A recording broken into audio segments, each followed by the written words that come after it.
Okay, so my speech today, it's a persuasive speech and it's on organic foods and conventional foods. And I'm going to talk about why organic foods are healthy and why conventional foods are dangerous. So I'm going to give the pros and the cons of each.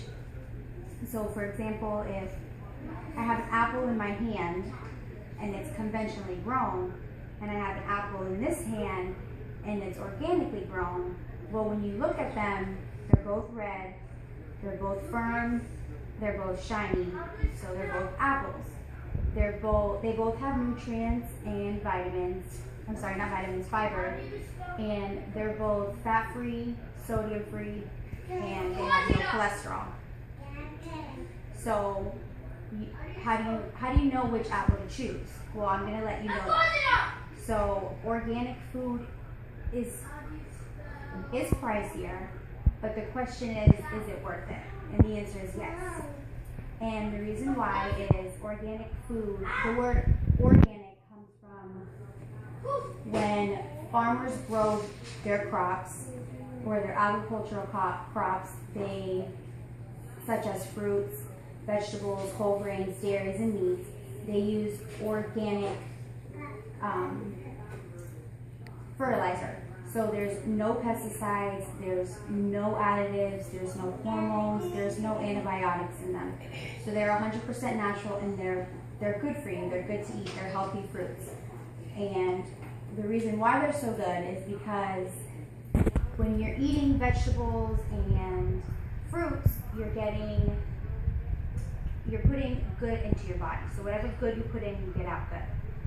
So, also, when you have a healthy diet, it allows for your body to create new cells. And that helps with your immune system. So now I'm going to talk about the dangers of conventional foods. Conventional foods have artificial hormones. They do have additives. They use fertilizers that are not natural. They have pesticides in them. So the food that you're putting into your body, it takes a lot longer for your body to break it down. The artificial hormones are considered foreign, so your body doesn't break those down. It stores onto that. It stores in your body. And over a long period of time, after eating all these foods, your arteries become clogged.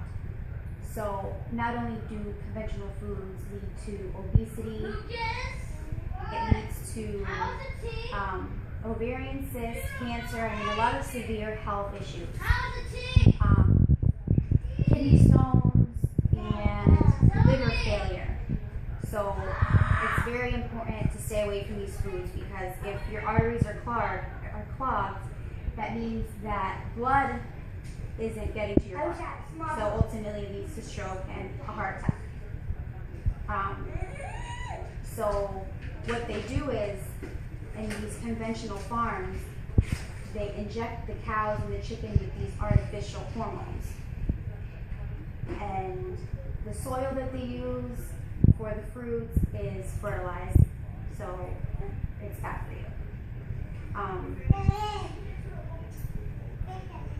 For the organic foods, farmers don't use any conventional methods. Everything they do is all natural.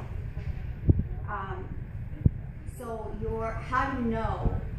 The question is, how do you know when you're shopping what conventional and what organic food is? And you can go to any market and ask. Usually on the fruit, they have numbers. If it's 4 numbers, it's conventional food, which is bad. If it's 5 numbers on the label, then it's organic food and it's good for you. And I know the big issue is that it's so expensive and it's hard to maintain, with bills and college and loans that you're taking out, it can be expensive. So, what the important thing to do is set a priority list for yourself and put yourself at the top. Because ultimately, if you're not healthy and if your body isn't able to work at the end of the day, there's nothing you can do. It's too late.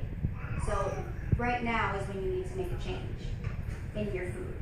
Turn to healthier foods and start by doing little changes. Instead of drinking soda, drink herbal tea or drink water or drink flavored water. Instead of going out to eat because that's spending money, get a bulk of food and then prepare your meals for yourself.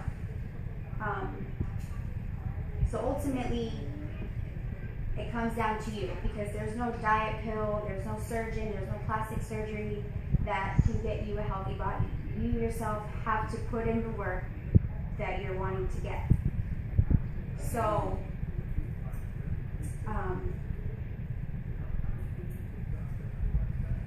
basically, set a goal for yourself and slowly try to reach it. Don't look for a fast change. If you're wanting to lose 10 pounds, it can happen in a week, but you're going to gain the weight back twice as much as if you do a crash diet.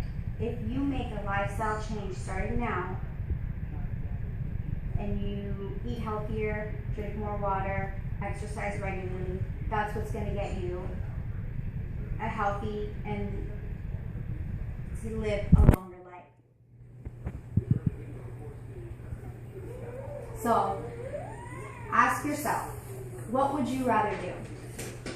Spend more money on food now that's going to help you in the long run. Spend more money now, or spend more money later in hospital bills. Because if you think about it, if you continue to eat the way that you're eating, which is fast food, fried food, McDonald's, or frozen food. Frozen food has a shelf life of 3 to 4 months, meaning all the artificial stuff that they put in there is genetically modified, meaning that it's not good for you. If you leave fruit outside for 5 days, it automatically goes bad because it has a lower or a slower shelf life. So that's how you can look at it when you're shopping. If you see your food has an expiration date of 6 more months, then it's not good. So from now on, you need to set your goal and make sure that you think of the long term, not just a fast fix. Make sure that it's a lifestyle change. No.